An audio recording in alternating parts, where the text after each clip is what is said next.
Bienvenue sur Juste moi, un podcast sans prétention lancé dans l'unique but de te donner la chance d'entrer dans l'univers un peu spécial qu'est ma tête.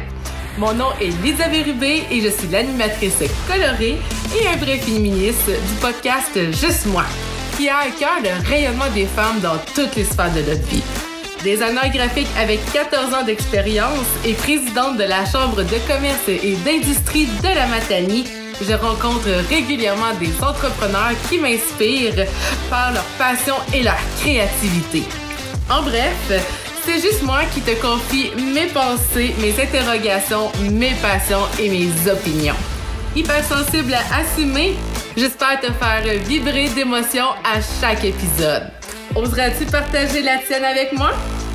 Ah, puis si tu veux rien manquer, ou si tu as envie de me contacter, je te mets tous les liens dans la description. Bonne écoute! Vous écoutez l'épisode 5 de la saison 1 du podcast de Juste moi. Aujourd'hui, je m'entretiens avec ma complice Christina Michaud sur la place des femmes en politique, de sortie de zone de confort versus la gestion du stress et des possibles changements de circonscription. Bonne écoute! Bon matin tout le monde! Bon matin Christina! Comme vous voyez, aujourd'hui, je suis avec Christina Michaud, notre députée.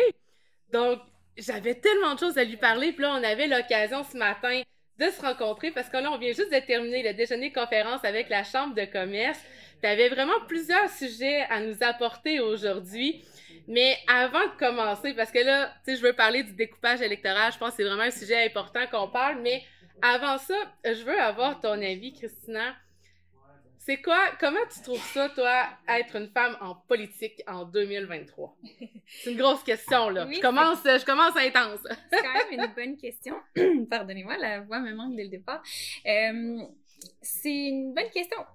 Je pense d'être un humain en politique aussi, c'est pas toujours facile. Ça doit être rough, hein? Ouais, ben écoute, quand je me suis lancée en 2019, j'avais en campagne électorale, évidemment, on serre beaucoup de mains, j'avais des messieurs qui me disaient « Ah ouais, mais semble que t'es jeune pour aller en politique, tu vas voir, c'est difficile. » Puis là, j'étais là « Ben non, ça va bien aller, puis ça sera pas trop difficile. » Je veux pas trop leur donner raison, mais c'est vrai que c'est difficile. C'est pas un milieu qui est facile pour plusieurs raisons. Évidemment, c'est plus un mode de vie, c'est une vocation qu'un travail de 8 à 5 jours semaine. Ça, faut que tu sois passionné, là, par évidemment, avoir envie de faire du changement, là. Si t'es pas passionné, je pense que ça paraît tout de suite, puis on veut pas que les gens qui nous représentent soient cyniques non plus, et c'est une des raisons pour lesquelles je me suis lancée en politique, pour essayer qu'il y ait un peu moins de cynisme envers la politique dans la population, et la pandémie a pas aidé à ça, là. C'est vrai qu'on a vu beaucoup de gens perdre confiance envers les politiciens, ça depuis plusieurs années, mais particulièrement dans les dernières années, perdre confiance envers les institutions, la démocratie, tout ça. Alors ça, c'est malheureux, et c'est un combat de tous les jours, mais... On sait que c'est important, la démocratie, là, c'est ça, la base de notre système, là, si ça tombe. Ben exactement, c'est quelque chose qu'il faut protéger chez nous, mais c'est sûr qu'il y a des défis particuliers pour les femmes, pour les jeunes aussi. Là, j'ai été élue en 2019 à 26 ans, donc c'est quand même une grosse étape pour moi d'arriver dans ce milieu-là. Et je pense que ça a évolué là quand même. C'est pas ce que c'était il y a plusieurs années quand il y avait à peu près pas de femmes en politique. Là, il y en a un peu plus. C'est vrai qu'on commence à avoir un peu plus de modèles à ce niveau-là, puis je trouve ça le fun qu'enfin on voit des modèles féminins en politique parce que on a tellement de choses à dire, puis tu sais, je pense aussi d'une certaine façon notre vision est complètement différente là, tu sais, c'est vrai. Et c'est ça, il y avait pas assez de modèles, tu l'as dit. Quand j'étais à l'université, je voulais faire une dissertation sur une femme politique et il n'y avait pas trop de choix, là. Non, c'est ça, hein? Aux États-Unis, même là, il n'y en avait pas tant que ça. Au Québec, Pauline Marois. Bon, de plus en plus, on en a, mais c'est ça qu'on veut léguer à la prochaine génération aussi, puis montrer aux jeunes filles que c'est possible de se lancer dans ce domaine-là qui était typiquement masculin à une certaine époque, mais qui l'est encore majoritairement, mais qui se féminise de plus en plus et qui va chercher des gens de la diversité, des gens de tous les âges, de plus en plus de jeunes élus qui vont mettre leur carrière de côté, par exemple, pour se lancer en politique. politique. C'est très... c'est fun de voir ça, honnêtement. Mais c'est pas toujours facile, justement, parce que ça arrive avec des nouveaux défis, la conciliation famille-travail. Ça, c'est quelque chose qu'on voyait peut-être pas dans le temps où c'était juste des messieurs qui étaient en politique et la femme était à la maison pour s'occuper des enfants. On est vraiment plus là. Donc, il faut adapter notre système politique à ça aussi. Quand on parle de l'Assemblée nationale, le Parlement qui ont des garderies directement là pour les élus, ce genre de mesures-là, si on peut être flexible un petit peu aussi dans le calendrier parlementaire, ça peut aider. Donc, je pense que c'est des défis qui viennent avec le fait d'être une femme en politique, mais aussi pour les jeunes papas, de plus en plus, on en voit des gens dans la trentaine, la quarantaine qui se lancent aussi et qui sont très impliqués dans leur famille, qui ont besoin aussi de ces mesures de conciliation travail-famille. Alors, c'est le fun aussi, tu sais, qu'on puisse faire les deux, d'avoir les deux possibilités, parce que, tu sais, en tant que femme entrepreneur, je sais que personnellement, quand je vais avoir un bébé, ça sera pas long que je vais avoir envie de recommencer à travailler parce que j'ai trop d'idées, je suis trop passionnée. Par chance, j'ai un métier qui va me permettre de faire les deux parce que, tu sais, je travaille à la maison, puis oui, c'est vrai, j'ai beaucoup de sorties, moi aussi, à l'extérieur, dû par mon poste de présidente, mais tu sais, je pense que ça va quand même bien se jumeler, mais il y a quand même beaucoup de papas qui aimeraient ça aussi, tu sais, de vivre les premiers instants avec leur bébé. Puis, tu sais, ça, c'est un mouvement qu'on commence à avoir tranquillement, pas vite, mais ça a longtemps été, non, c'est juste la maman, mais en même temps, la maman, elle a besoin d'aide du papa pour se relever, tu sais, après l'accouchement. Fait il faut qu'il soit là pour s'occuper du... Là, plus une grosse parenthèse que je fais là. Mais c'est ça, je te disais, hein. Moi, on part sur un sujet, mais c'est ça, tu sais, je pense que c'est important que de plus en plus, les hommes puissent prendre aussi leur rôle de père plus en main pour laisser aussi la chance à la femme de pouvoir s'épanouir, tu sais, dans ses objectifs, dans ses envies, là. Que ce soit une carrière politique ou autre, je pense que c'est important d'avoir cette conscientisation-là, si on veut. Et j'ai pas encore d'enfants, mais je sais que ça va être une question.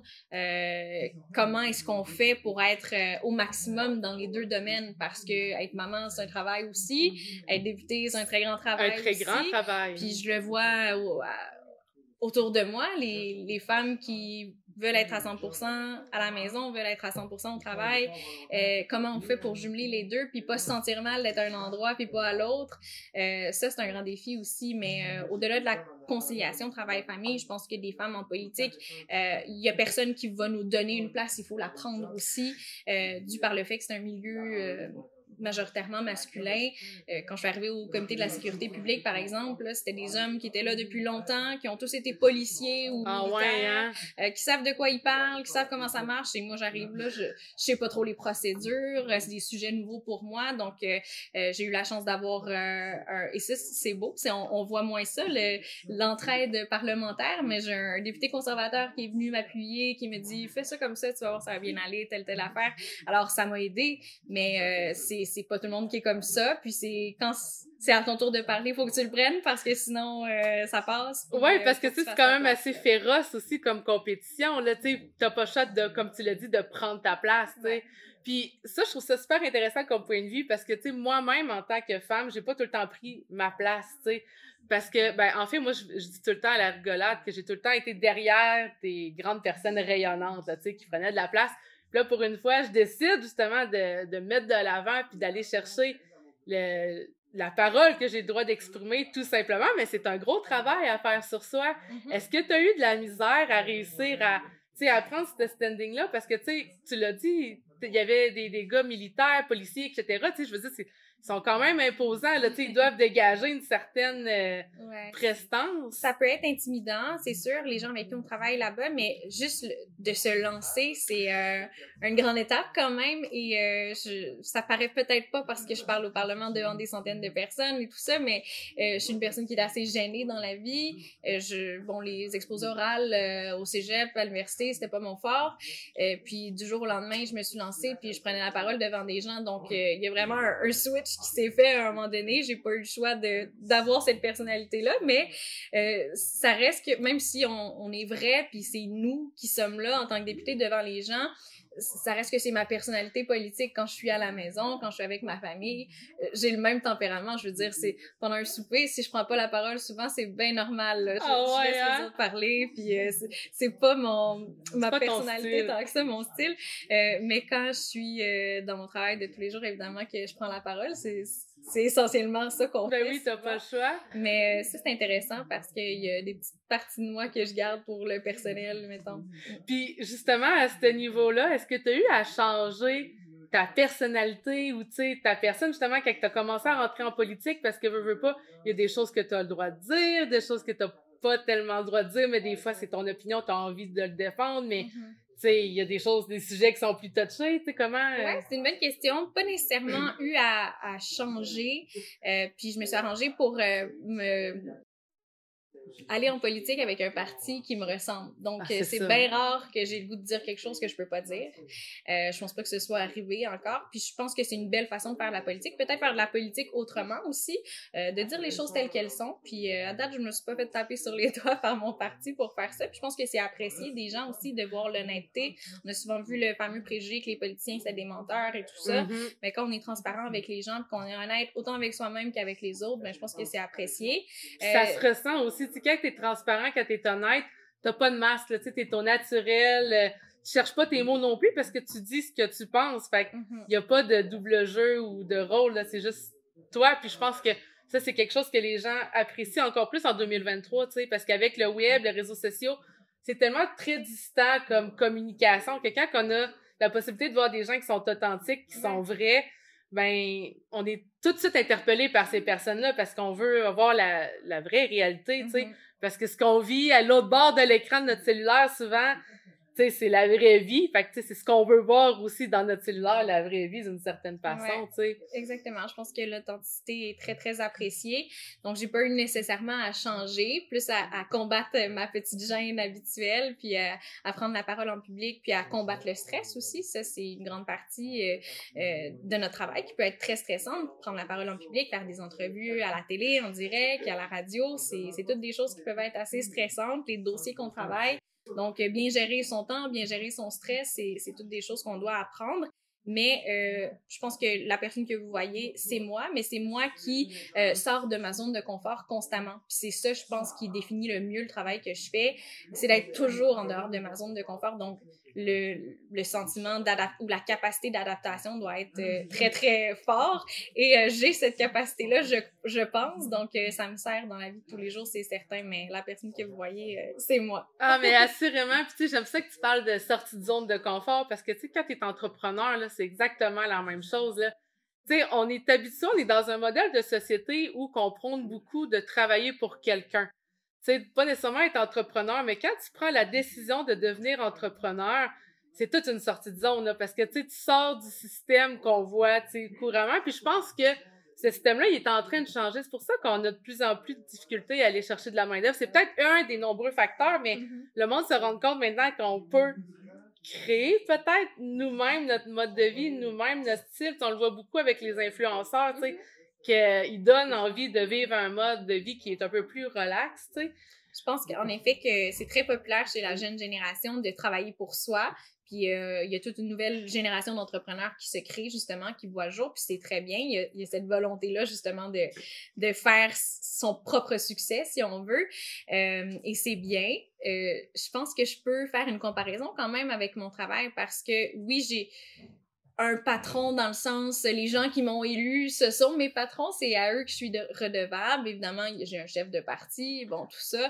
Donc, on doit rendre des comptes à certaines personnes, mais on est quand même un peu gestionnaire de notre propre bureau avec des employés, tout ça. Donc, il y a un petit parallèle qu'on peut faire avec les entrepreneurs, mais je viens d'une famille d'entrepreneurs, ma mère l'est, mon père l'est, ma belle-sœur l'est, et je pourrais jamais faire ça, honnêtement. Moi, j'ai une grande admiration pour les entrepreneurs. C'est vraiment un travail admirable. Mais tu dis ça, mais en même temps, tu gères une business, tu sais, c'est exactement la même chose. Mais non, je les trouve bons, puis je trouve qu'on a une belle région pour ça, où il y a beaucoup d'entrepreneurs qui trouvent leur endroit où ils peuvent s'épanouir. Leur endroit de rêve. Puis, tu sais, ce que j'aime encore plus en région aussi, c'est toute la collaboration puis l'entraide qui se font entre les différentes entreprises, les différentes associations, organismes, pour aider justement à faire fleurir notre économie ici en région, parce que plus qu'on va avoir d'entrepreneurs, plus qu'on va avoir d'entreprises qui vont venir s'établir ici, mais plus que ça va faire d'argent qui va rester justement dans notre milieu, fait que ça va nous permettre de faire fleurir notre MRC, puis c'est un peu ça qu'on veut aussi, tu sais. Absolument, ça c'est hyper important, puis même si les gens ne veulent pas nécessairement être entrepreneurs, c'est bien correct aussi, on a besoin de gens qui vont travailler dans ces entreprises-là, puis qui vont les faire évoluer, donc ça c'est super important, puis on en parlait tout à l'heure au déjeuner. On a besoin que les gens viennent ici, viennent s'épanouir. Il y a du travail comme ça qu'on peut trouver. On a la beauté de la région. Moi, je viens d'ici, puis quand je suis partie aux études en ville, c'était pas vraiment dans mes plans de revenir jusqu'à ce que je me lance en politique. Et finalement, c'est la meilleure décision que j'ai faite de revenir en région. Donc, je pense peu importe le domaine, il y a de la place pour les gens s'ils veulent faire un retour ou faire un arrivée, même si ils viennent pas d'ici. Je pense qu'on est une belle terre d'accueil. Ben vraiment, puis je trouvais ça le fun parce que cette semaine, j'ai justement eu l'occasion de discuter avec 2 jeunes femmes qui viennent de Montréal puis qui se sont établies ici. Puis au début, ils voulaient juste rester pour 1 an, puis finalement, ils sont tombés en amour avec notre région, puis on dit on s'en va pas, tu sais, on reste ici. Mais c'est exactement ça que je vais essayer de montrer à toutes les autres les autres districts, je vais dire, du Québec, les autres régions du Québec, pour leur dire hey gars, c'est ici que ça se passe. On a un milieu de vie justement qui est calme, qui est tranquille, tu sais, on va se le dire, là, du trafic, on n'en a pas, là. Le plus long que ça va être, c'est le 5 minutes au pont, aux lumières, sur l'heure du dîner, là, tu sais. Puis, tantôt, tu m'as parlé aussi, tu sais, de gestion de stress. Si t'avais un conseil à donner pour réussir à gérer ton stress, ça serait quoi? Parce que là, t'en as beaucoup, tu sais, je veux dire, t'as beaucoup de sorties de zone, là, fait que du stress, tu dois en avoir quand même au quotidien. Ouais. C'est une bonne question. Je pense que c'est un mélange de plein de choses.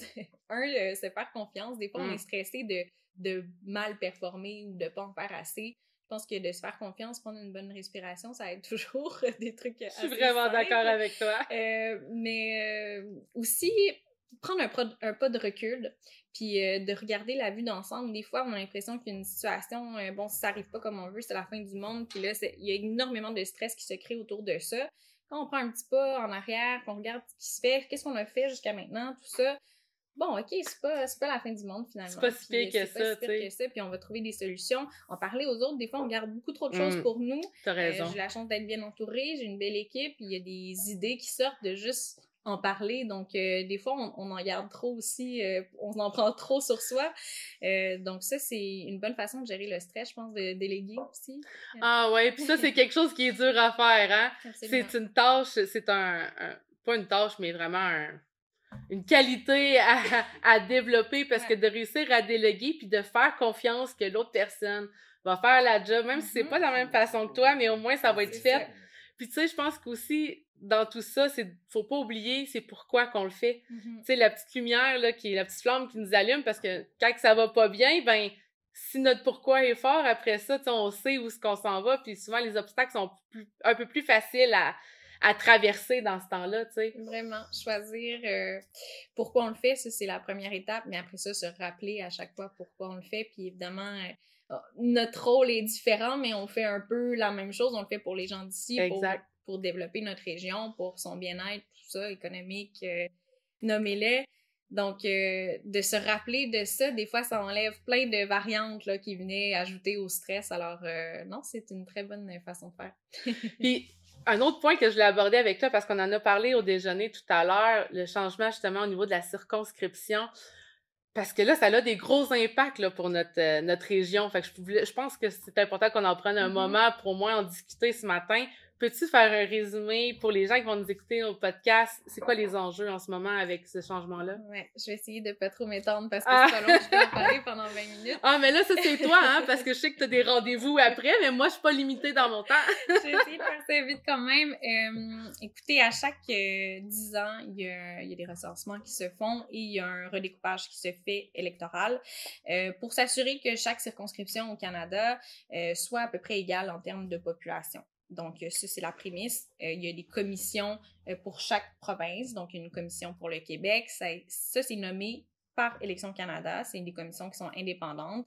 Donc, on a 3 commissaires pour la commission du Québec qui a fait une étude dans les derniers mois qui a regardé le mouvement des populations dans les 10 dernières années et qui veut redistribuer les populations pour que les circonscriptions soient à peu près égales en termes de population. Alors, ça donne à peu près 109 000 en moyenne personnes par circonscription électorale. Il y en a 78 au Québec. Et alors, il fait ce calcul-là, il soumet un rapport à la Chambre des communes disant, ben voici de quelle façon vos territoires seront redistribués. Pour certaines personnes, pour certains députés, pour certaines régions, ça change pas grand-chose. Des fois, on va proposer un changement de nom de circonscription, des fois, un changement de territoire, là. Ce qui est arrivé pour nous ici au Bas-Saint-Laurent, en Gaspésie, on propose d'abolir complètement la circonscription que je représente, Avignon-Lamitis, Matane, Matapédia, qui est un très vaste territoire, 4 MRC, j'ai 4 bureaux de circonscription.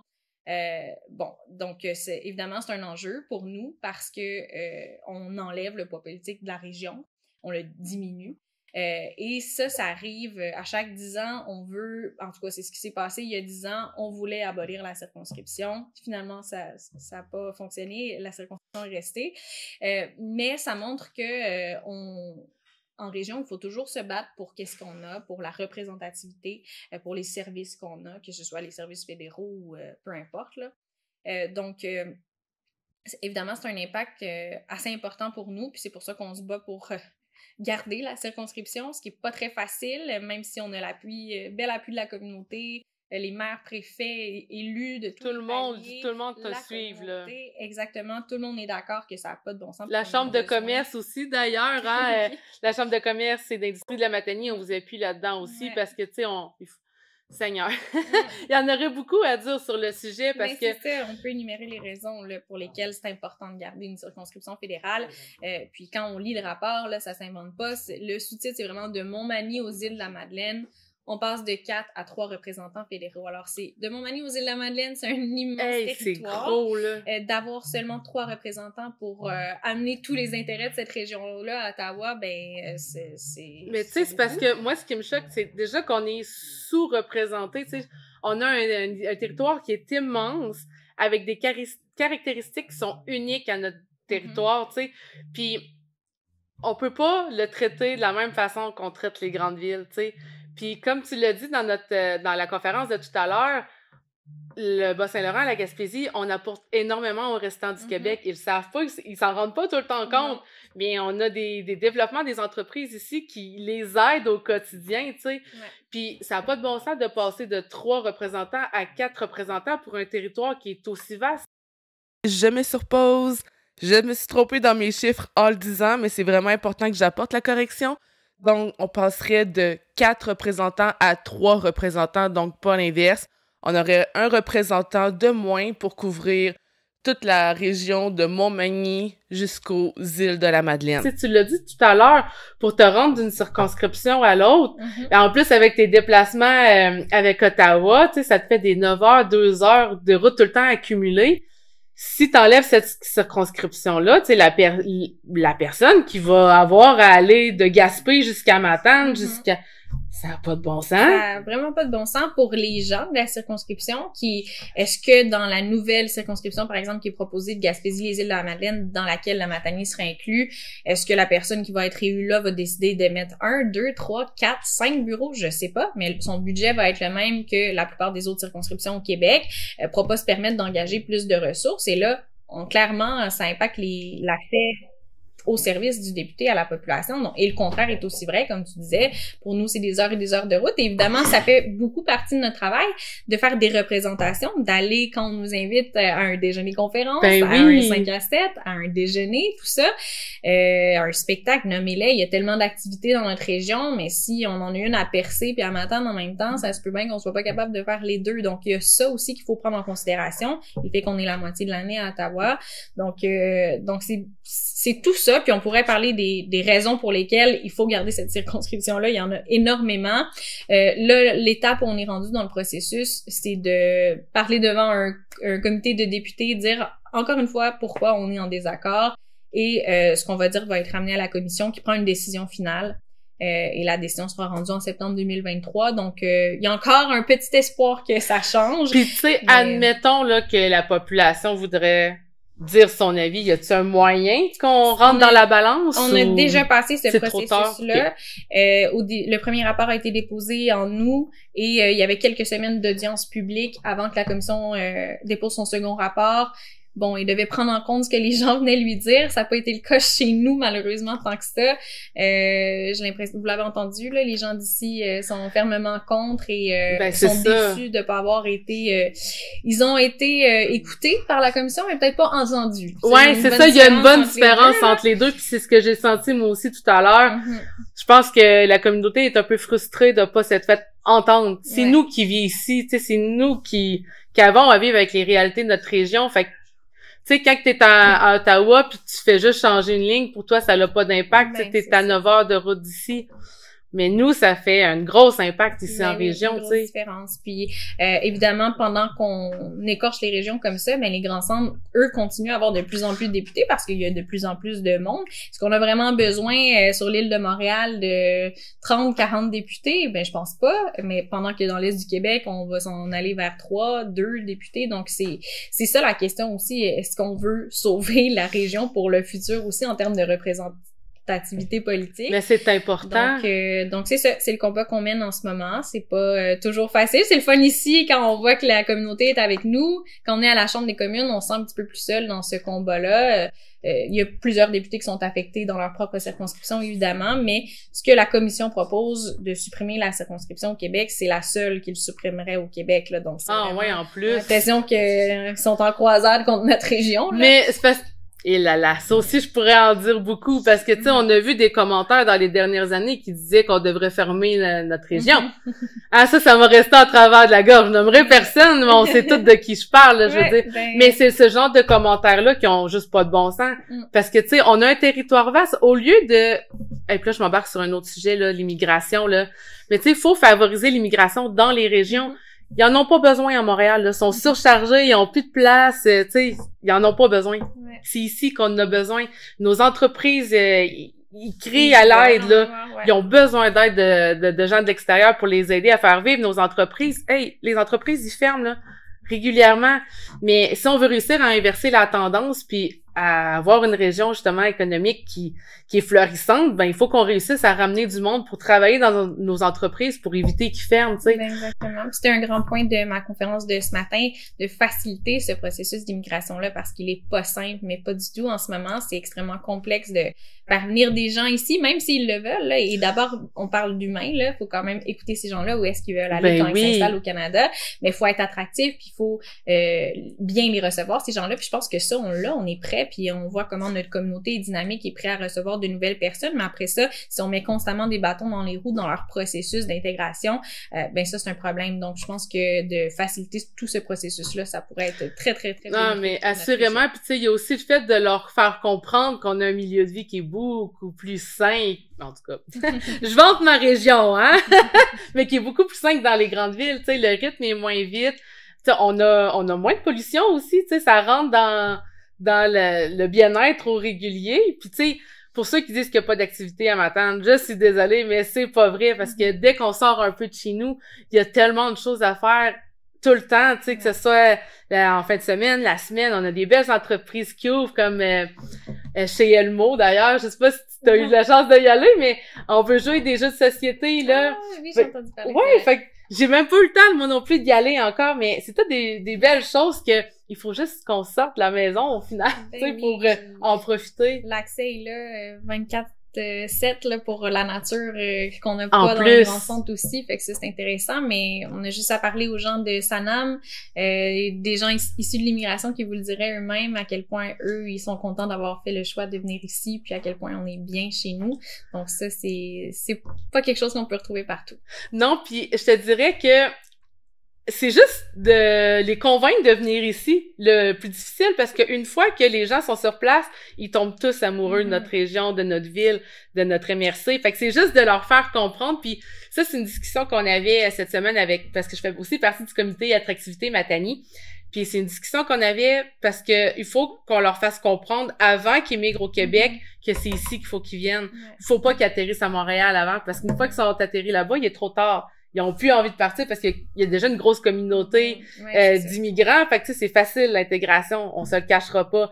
Mais il faut réussir à les séduire avant qu'ils atterrissent là-bas pour leur donner envie de venir s'installer ici. Vraiment. Ça, c'est un travail constant, mais je pense qu'on est les bonnes personnes en région pour faire ce travail-là. Ben, je pense, moi aussi, puis je pense aussi qu'avec la collaboration de tout le monde qui a envie, justement, de faire bouger notre communauté, notre attractivité, il y a des beaux développements qui s'en viennent, là, ça, c'est certain. C'est sûr, il y a toujours des beaux projets sur la glace. On en a touché quelques-uns un peu ce matin, mais il y en a tellement, puis que c'est normal, là, que ça passe pas par notre bureau, mais il y a tellement de projets, toujours en Matanie, partout dans la région, en Gaspésie ou Bas-Saint-Laurent. C'est vraiment motivant, puis on a une communauté qui est très dynamique, donc moi, je pense que c'est assez attirant comme ça.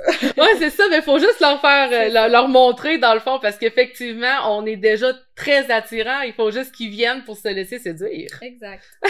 Fait un petit mot à la fin, Christina, tu voudrais dire quelque chose à mes auditeurs? Oui, ben d'abord, merci beaucoup de m'avoir donné cette opportunité. Ben, ça me fait vraiment plaisir. Je te disais en off avant, j'aime toujours la formule balado. Je trouve que ça nous permet d'aller au-delà de qu'est-ce qu'on dit en 15 secondes à la télé ou à la radio ou dans un journal. Puis évidemment, ça nous permet d'être plus amical, si on veut, dans nos discussions, d'aller plus toucher des points personnels. Donc, ça nous fait en savoir plus sur la personne qui est dans l'entrevue. Donc, c'est bien que... Félicitations à la Chambre de commerce de faire ça.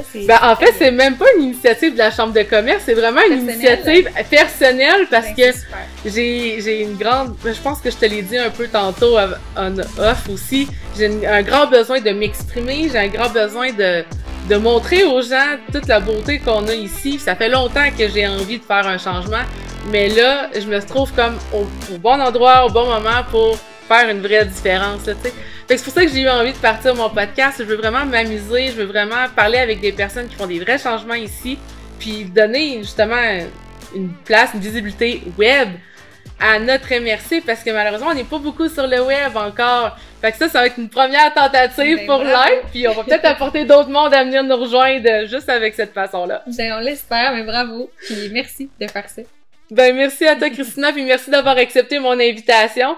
Sincèrement, j'ai vraiment hâte de le mettre en ligne. Là, on a encore eu des très belles discussions, puis peut-être qu'on sait pas, mais peut-être que tu reviendras me jaser d'un autre projet éventuellement. Avec grand plaisir. Ben, merci beaucoup. Bonne journée tout le monde!